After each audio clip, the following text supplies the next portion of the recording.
There's a perfect storm brewing. But this one's not happening out at sea. Nope, it's building right over a part of our society that touches millions and millions of families.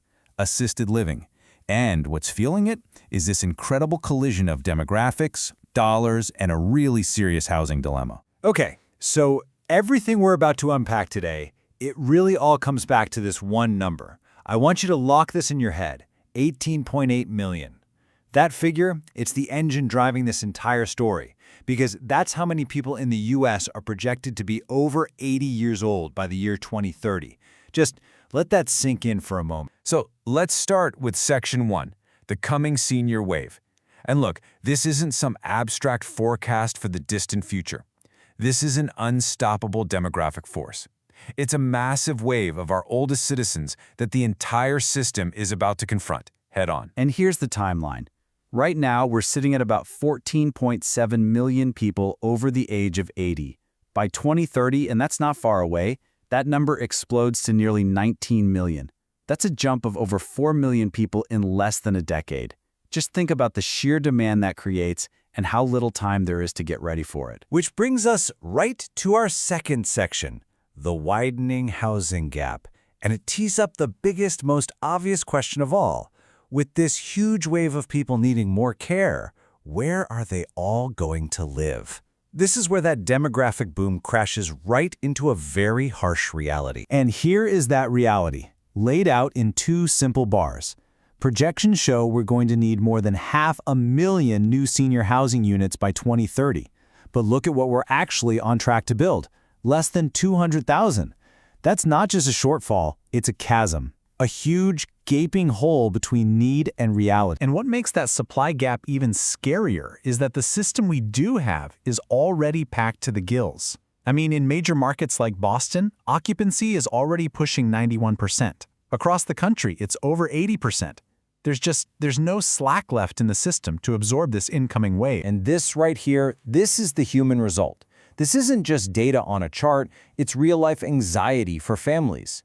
People are so worried about finding a spot that they are literally putting down deposits on facilities years ahead of time just to get on a wait list that they think will exist in the future. So that brings us to Section 3, and it forces a pretty obvious question, right? If demand is so incredibly high, why on earth aren't developers rushing to build more? Well, to figure that out, we have to follow the smart money and see how it's behaving in this very cautious climate. And what we're seeing is a bit of a paradox. Investors absolutely love the senior housing sector. It's a top-tier target for them. But the current economic environment, with its high costs and tricky financing, is making them change their whole playbook. They're getting cautious. And this slide really breaks down that strategic shift. On one side, trying to build a new facility from scratch is a minefield. You've got skyrocketing construction costs, financing is tough to get, and there are shortages of both labor and materials. But on the other side, buying an existing property gets you into the market way faster, with a lot less upfront risk. So guess where the smart money is flowing? Into buying, not building. And this is exactly why investors are still so interested, even with all those hurdles. The market itself is just massive, and it's projected to grow by almost $50 billion by 2030. So even if the game plan shifts from building to buying, there is still a tremendous amount of value to be captured here. Okay, that brings us to Section 4, the view from the inside. We've talked about the big picture numbers, but what does all this feel like on the ground? What's the reality for the operators running these facilities and the families trying to get into them? Well, one of the biggest problems is just how complicated it all is. You might find this hard to believe, but there is no single national definition of what assisted living even means. The rules, the requirements, what a contract covers, it can be completely different from one state to the next. It's just a confusing patchwork quilt of regulations. For families, all this complexity turns into what you could only call a paperwork gauntlet. You've got intake forms, you have to dig up medical histories, then there's this critical ADL assessment, that's for activities of daily living, which is how they figure out what kind of help someone needs with basic things like eating or dressing. It's just an overwhelming process, and it's happening at what is already a really, really stressful time. So let's pull all these different threads together in our final section here, navigating high stakes. You've got the demographic boom, the housing crunch, you've got cautious investors, and a maze of regulations all slamming into each other. And you can bet everyone involved is bracing for impact. This is it. This is the perfect storm in action.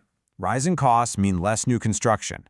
That leads directly to a supply crunch, and those growing waitlists creating so much anxiety. And all the while, operators are facing more and more regulatory pressure.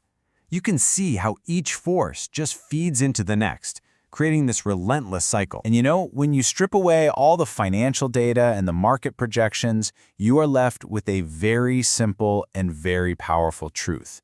This isn't just some market trend for investors to watch. This is fundamentally a housing crisis for our seniors. And so, we're left with this enormous, critical question. Demand is absolutely booming. Supply is getting tighter by the day, and that huge demographic wave is just getting closer. The challenge is crystal clear, but the answer? Well, that's not clear at all. Who is going to ensure that they have a place?